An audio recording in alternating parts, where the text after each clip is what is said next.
story. I'm so excited, by the way, to get to share this with you. It's interesting. In my life, in the past few years, I really feel like God has not only clearly shown me how he has been woven in throughout my story, but also given me just a real desire to share that. And so I'm excited to share. So a little bit about me. I was born and raised in Austin, Texas, to an amazing Christian family. I've been homeschooled my entire life. So homeschoolers in the house, whoop, whoop. Hashtag homeschool. Hashtag homeschool. I love it. I've got some great stories about that. But from an early age, I knew the Lord, or at least knew about him, and was raised in this really idyllic environment, or seemingly so.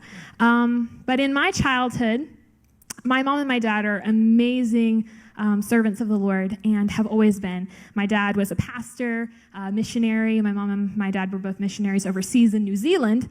But my dad came from a really broken background. And in the early years of my life, my mom and my dad's marriage was there was a lot of tension. And as children often do, I took on some ownership of that. Again, it doesn't always make sense with kids, but you take ownership of certain things that go on in your environment.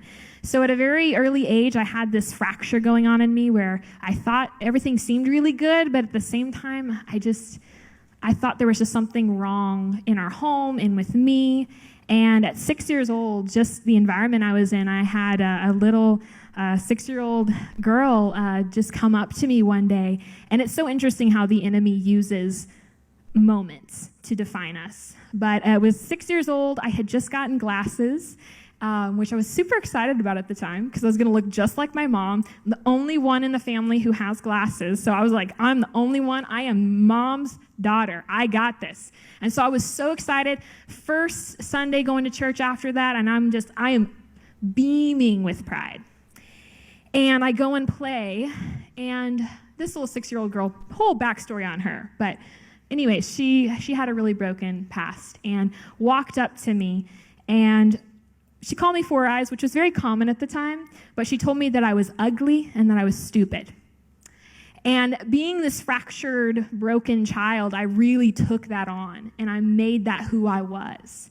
And made it my mission from that point to prove everyone wrong, prove myself wrong, and to earn love, to earn approval. And from that point, I really became this person that was constantly projecting perfection and constantly striving and trying to earn attention and approval in the right ways and constantly beating myself up at the same time. I like to describe myself as a whitewashed tomb where I looked great. If you walked up to me, everybody's like, Rebekah, oh, she loves the Lord. She's doing all the right things. She says the right things. She knows all the scriptures. But on the inside, I was dead and rapidly dying on the inside. So that was like where I was. And then Jesus.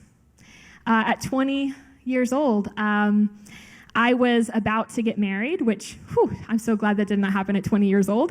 But I was about to get married. All of my dreams were about to be fulfilled. I was like, my purpose, my calling, everything is coming in alignment. And over the course of 6 months, lost the relationship and also at the same time developed an eating disorder and really hit rock bottom in my life. And I had known about God for a really long time. And I'd known things about him, but in that moment, I honestly just called out to God, and I was like, Lord, and it's such a feeble prayer. Sometimes the prayers you pray when you're in that place, you're like, look back on them, like, that was so irreverent.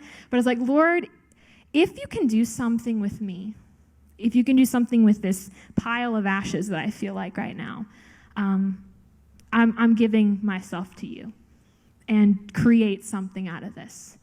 And so from that honest place, the Lord started working in my heart. I really started getting to know God, not just knowing about him. And over the next several years, really, he changed a lot of who I was. He restructured me on a foundation of him being my joy and my peace, and him being my identity. and where I found peace and contentment, where I found purpose, and recognizing that it wasn't about my performance, it was about my trust and letting him have full reign and authority in my life. And I wanted to share a scripture that has come to mean so much in my walk with God now. And it comes from the book of 2 Corinthians, chapter 4, starting in verse 5. It says, "For what we proclaim is not ourselves, but Jesus Christ as Lord, with ourselves as your servants for Jesus' sake. For God, who said, 'Let light shine out of darkness,' has shone in our hearts to give the light of the knowledge of the glory of God in the face of Jesus Christ.